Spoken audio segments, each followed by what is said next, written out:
Well, this afternoon, I want to share a few practical things, some things that you may have had some questions about. So I'm going to take this paper here. We're going to look a little bit more in detail about the recovery meals. I'm not going to tell you about every different kind of fasting and the recovery meal, but I'm just going to go specifically over the recovery meals for the 3 days fruit fast that we've done here. So that when you apply 3 days of fruit fasting to somebody who comes to your home, then you'll know how to do the recovery meals properly. Okay? All right. So those people, when they've done water fasting, I told you that after about 3 days, their stomachs stop functioning to preserve energy. And so after the water fast, the recovery meals are very, very, very, very extra important to be very careful. And after water fasting, remember, the very first meal should be 1 spoon of cooked brown rice or some kind of whole grain that's easily to digest. And they're supposed to chew and chew and chew and chew probably at least 100 times so that it becomes like water. And that's simply a signal to the stomach saying, stomach, get ready, start the stomach juices from building because I'm going to start giving you food. But we're talking about fruit fasting, so it's a little bit more relaxed because you've been eating something all along. Your stomach has been functioning. But for 3 days, you've been eating only fruit. It's digesting very quickly, and you get hungry after about an hour or two. So once you start getting cooked food and you're getting various foods, the whole grains, the vegetables, etc., it's more densely filled with nutrition. And so we need more of our digestive system and digestive power to be able to fully digest it. So we are very careful with the amount that we eat. Okay, so let's take a look at the first day of recovery after 3 days of fruit fasting. So I'm going to say here, day 1, meal 1. Okay. On day 1 and the first meal, we want to start off with about the same amount of food as the fruit that you've been eating. Okay. So let's say that the amount of food that we've been eating is, let's say this is the plate, it's about this much. Okay, so let's say this is the amount of fruit that we've been eating. So what I will do is I will give this much portion of some kind of fresh fruit. And I'll give a small portion of a cooked whole grain. And I'll give a small portion of the cooked vegetable. Okay, so fruit, grain, and cooked veg. And all these things are pretty digestible. We don't add beans. We don't add nuts as much as possible. If there's a little bit in some kind of sauce, it's not a big deal. But overall, this is my general first meal. Okay. All right, so let's say now for the second meal. Can I do that there? Okay, so we're still on day 1. Oh, this is going to die on me. Day 1, meal 2. Okay, we have the same plate. And we're going to increase the amount just a bit. So I'll make my amount of food a little bit increase there. I'm just increasing my amount of food. And so for the second meal, maybe I'll increase it just a bit. Instead of giving the fruit, perhaps I'll do the whole grain. And maybe a little bit of an increase of a portion. The cooked vegetable. And then perhaps the salad. Okay. So salad here, sorry, it's not easy to see. The grain and the cooked cooked vegetable. So day 2, meal 2, a whole grain, some cooked vegetable, and the portion just being a little bit more than our first meal, and perhaps salad instead of the fruit. Okay? So we're increasing bit by bit. Then for the third meal, what do we have? Yes, fruit. Just the same. Okay, so day 2, out of day 3 of the recovery meals, we are increasing. Oh, this is not good. I think I have a regular pen.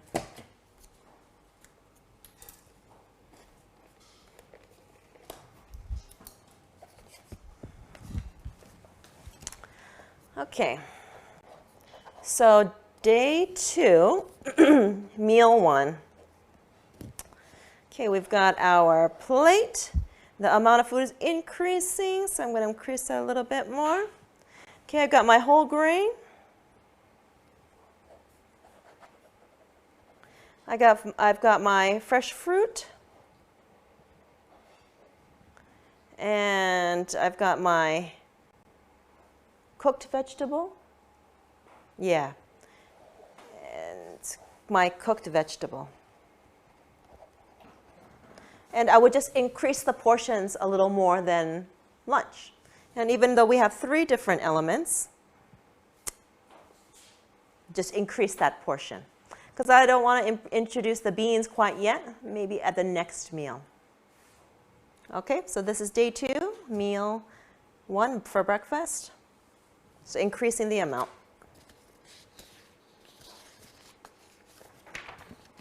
Okay, so let's go to the lunch meal, the second meal of the second day of recovery. Day 2, meal 2. Got about the same size plate. We're increasing the amount a little bit more. And now, around this time, we're nearly 2/3 of the way for our recovery. So I'm going to introduce some beans. So let's say we've got our whole grain, whatever it is here. It can be a little bit more.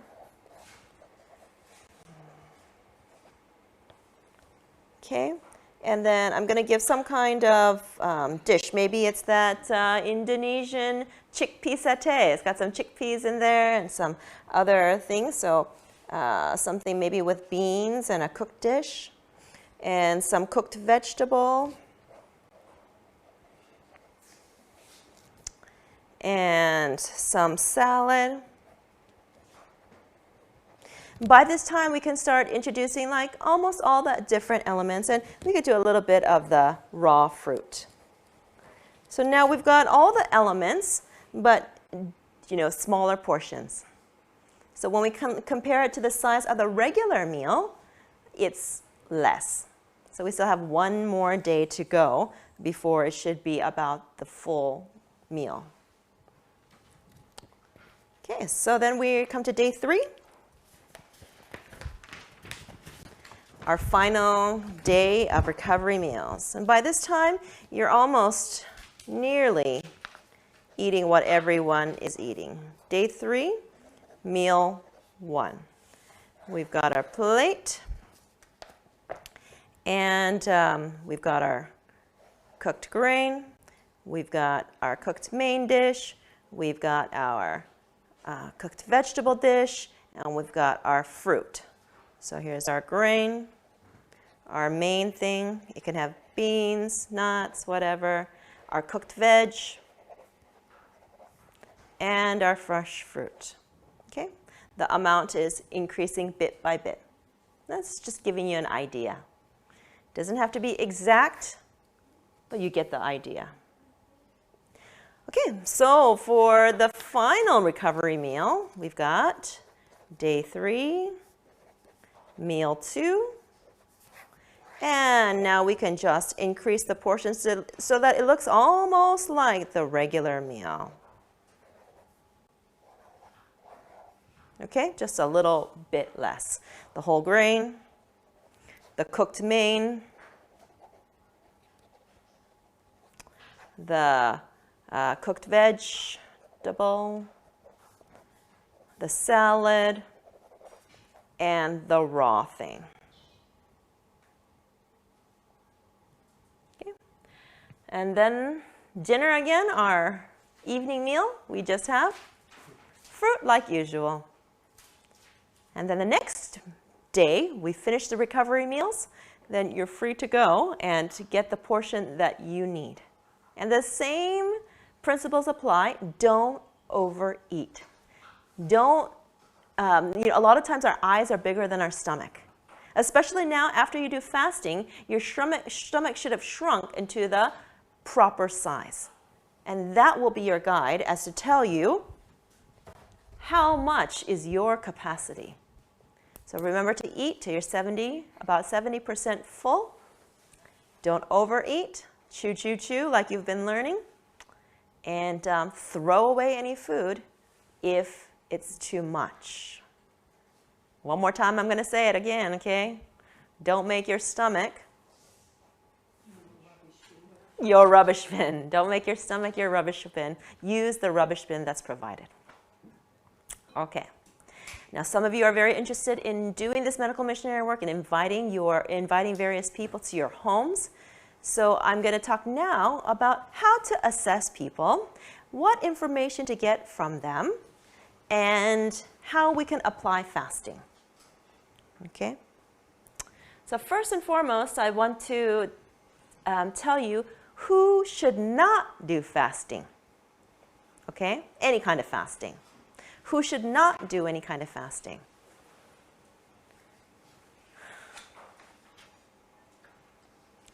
People who don't want to do fasting should not do fasting. Number 2, in general, people who are underweight should not do fasting. However, if they have some kind of disease like cancer or something else, it might be beneficial to fight that cancer and to do even 1 day, 2 days, 3 days.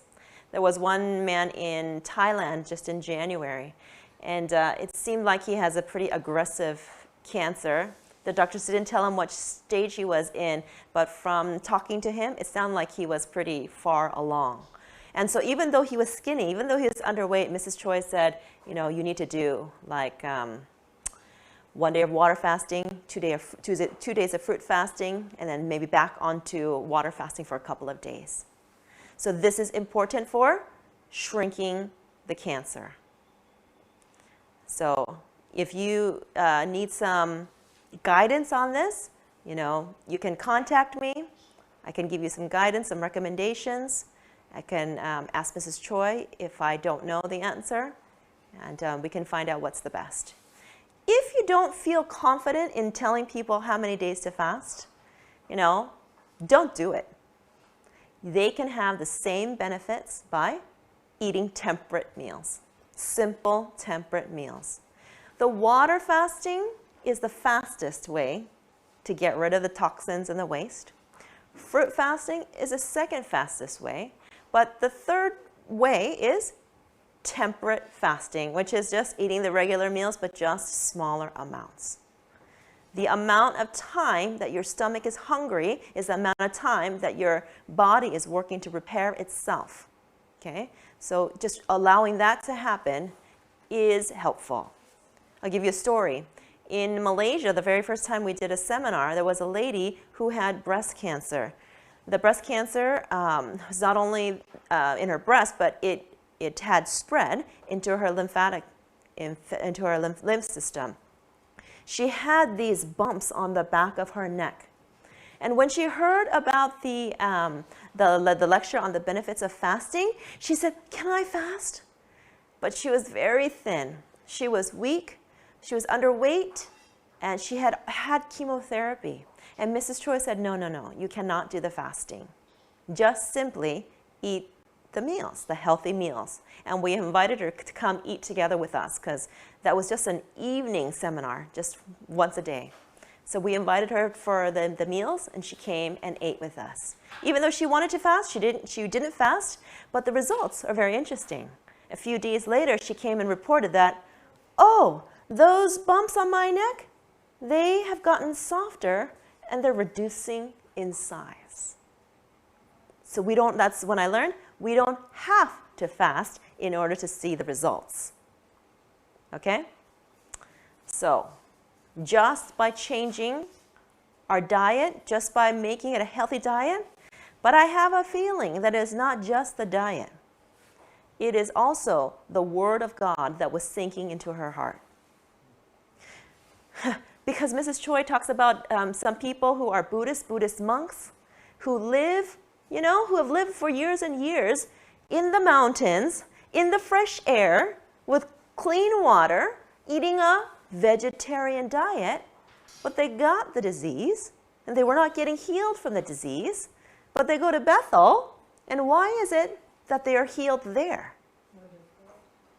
The Word of God is different. The Word of God included with a new perspective of why we are eating the plant-based foods, of why we are following the health laws. That makes a great difference. So, the answer and the healer is not fasting, but it is very helpful in the process. So let's review. Number 1, people who don't want to fast should not fast. Number 2, those who are underweight should not fast. Those who have undergone chemotherapy within that year probably should not fast.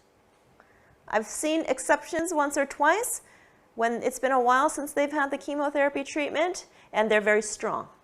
They're overweight, and they're healthy and strong. They're able to withstand it. Children generally should not do fasting, but there are some cases when children are very overweight, and they can benefit from a few days of fasting, but it has to be based upon their will. And I mean, not children, even maybe in the early teens aged years, some of them are already starting to see, they have a body image issues, they realize they're overweight and they want to lose weight. And so we say, do you want to? And then they say, yes, they want to.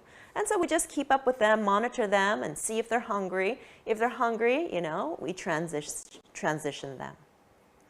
People who are elderly, we typically don't have them do fasting. If the elderly, if they lose a lot of weight, it's very difficult for them to gain the weight again. They need to have enough weight, enough flesh to maintain strength. And so we generally don't tell them. But if they've been, eating a bad diet and have had a bad lifestyle, and they want to do it, they've got enough extra flesh, they're healthy, they're strong, then we'll ask them, do you want to do 1 day or 2 days? We don't force them to do any certain number of days. So these are the cautions. And so generally people who are willing, who understand that we're doing this kind of fasting for the cleansing of our bodies, detoxification, and for getting out the waste. So they want to do it, and so they're able to do the fasting. So when we meet people and you find out that they have a certain disease, they have heart disease. I frequently get messages from all over the world, from wherever we've done a seminar, and they say, oh, I met this person and they have diabetes. How many days of fasting can I have them do? Well, I said, whoa.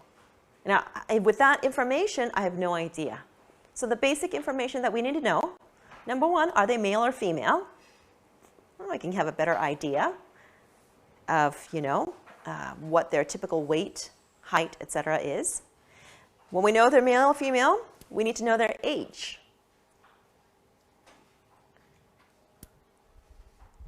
We need to know their height and their weight. And all this is on our registration form. So it's very helpful. In a glance, I can see this information. Okay? Their height and their weight. And the BMI tells me if they're average weight, normal weight, overweight, obese, or underweight. If they're overweight, they can definitely do 3 days fasting. They could probably stand to do many more days. But for the sake of the seminar, we usually keep it between 3 and 5 days, so then at least they can do most of the recovery meal before they go home. Recovery meals.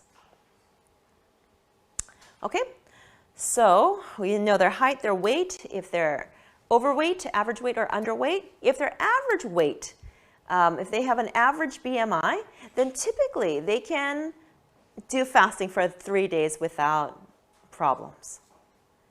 But if while they're in the midst of this fasting and they can't bear it, then we invite them to do the transition. So again, stress because of fasting will counteract the benefits of fasting. So if in any way they feel stressed or they feel like, oh, I'm so hungry, then it's better actually to transition them to the recovery meals. Okay, so beyond this information, we want to also find out their health conditions.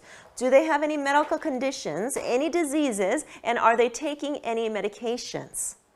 And if so, if they have some conditions, I like to ask them, how many years have you had this condition, and how many years have you been taking medication? So we get an idea. The longer they've been sick, the longer they've been on medication, we know what we're up against. It's raining. If someone has clothes outside, might want to get it. Okay. All right. So find out their diseases, their current diseases and their medications, what they're taking, and their dosage, etc. Now, people will give me all their list of medications, but I'm not a doctor and I'm not a nurse, so I have to ask them, what is this medication for? And then they'll tell me, it's for diabetes, it's for hypertension, it's for cholesterol, it's for blood thinners, it's whatever. Then I understand. So when we're doing the fasting does the same work as a medication for thinning the blood, for lowering cholesterol, for decreasing BP and decreasing our blood sugars, right? Because we know that fasting is doing the same work of clearing out our blood, clearing out the waste that's been built up on the side of the blood vessels. And so your blood is flowing just because of the fasting and the drinking of the water and exercise and sunshine and sleeping properly.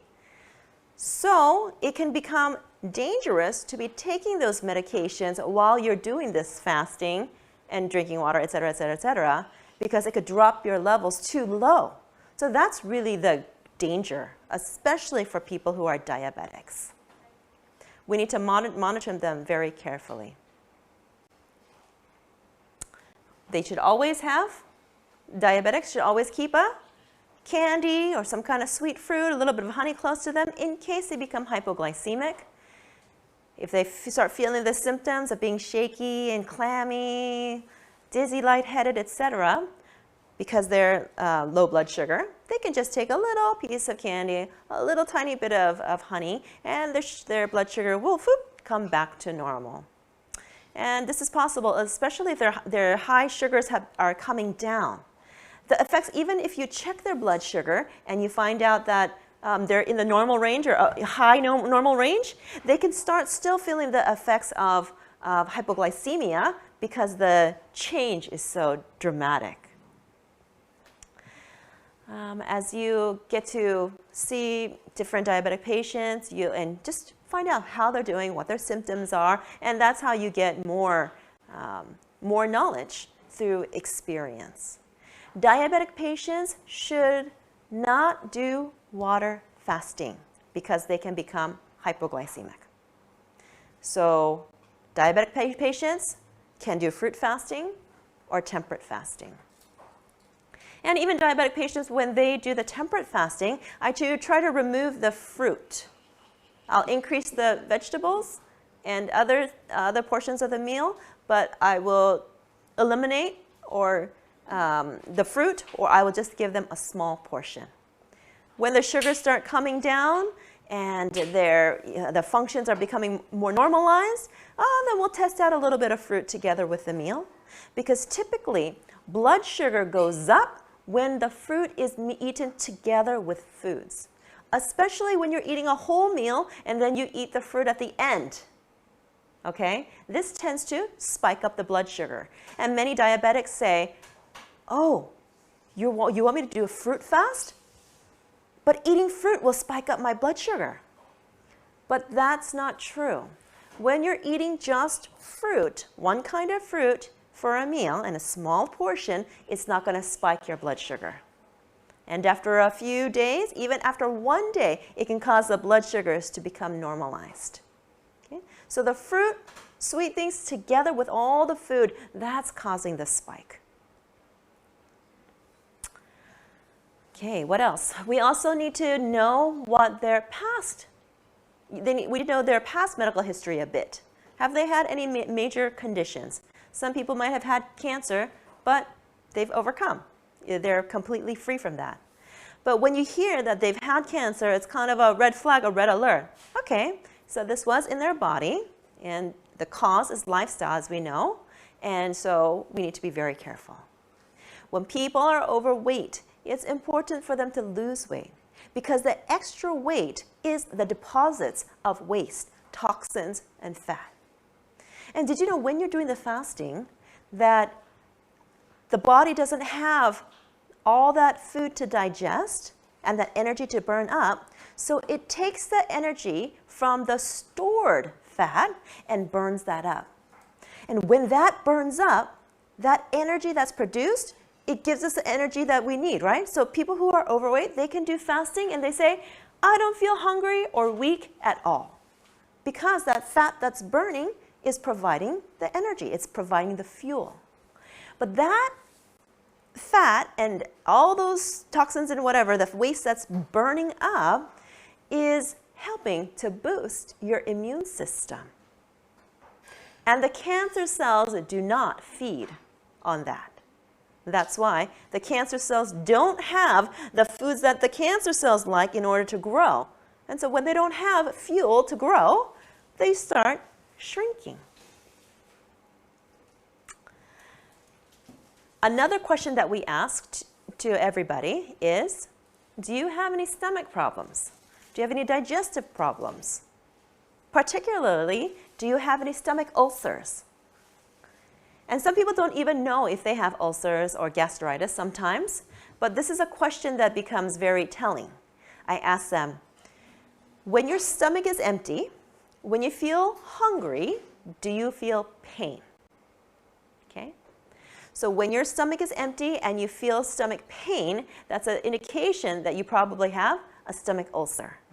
And if that's the case, then we put them on the white rice porridge fast and give them the charcoal olive mixture, mixed olive oil, charcoal and olive oil mixture that I've told you about, especially every evening right before they go to sleep, at least half an hour after drinking water. Okay? Stomach needs to be empty. Take the charcoal olive oil mixture, and then afterwards, they should not drink water. And hopefully, they shouldn't drink water for the rest of the evening so that that olive oil can coat their stomach and the charcoal can do the work in the places where they have the ulcers. So this can go for 3 days to 5 days, usually a minimum of 3 days for the stomach to heal. Then after that, you can transition them to the recovery meals. I think if you have this information, that it should be helpful for you to be able to assign fruit fasting or not. If they're grossly overweight, maybe to suggest a little bit of water fasting first. Maybe 1 or 2 days of water fasting, more if they can handle it, if they're mentally strong, and then transition to a fruit fast, and then the recovery meals. When you transition from a water fast to a fruit fast, you shouldn't do it immediately, like drinking water, water, water, and then bam, 2 apples. That's going to be hard on the system. So again, you're going to transition them from water to the fruit even. From doing water fasting, let's say you've done 3 days of water fasting and you want to transition to fruit fasting, we'd maybe cut the apple, slice it into 4 pieces, and give them 1 slice of apple with the peel peeled off. Because At the very first transition, your stomach is very sensitive. And so we want to make sure that the fruit is easily digested. In all other times, in all other cases, we want to eat the peel if it's edible because there are a lot of nutrients in it.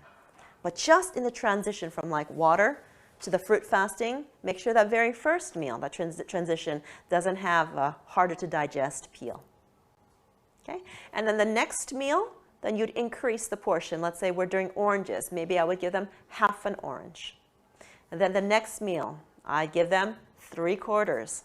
And you just increase bit by bit until you reach the fruit fasting amount. And then you just continue that amount. Then when you finish the water fast, the fruit fast, let's say you do 3 days of water fasting and 3 days of fruit fasting. How many days of recovery should we have? 6 days of recovery.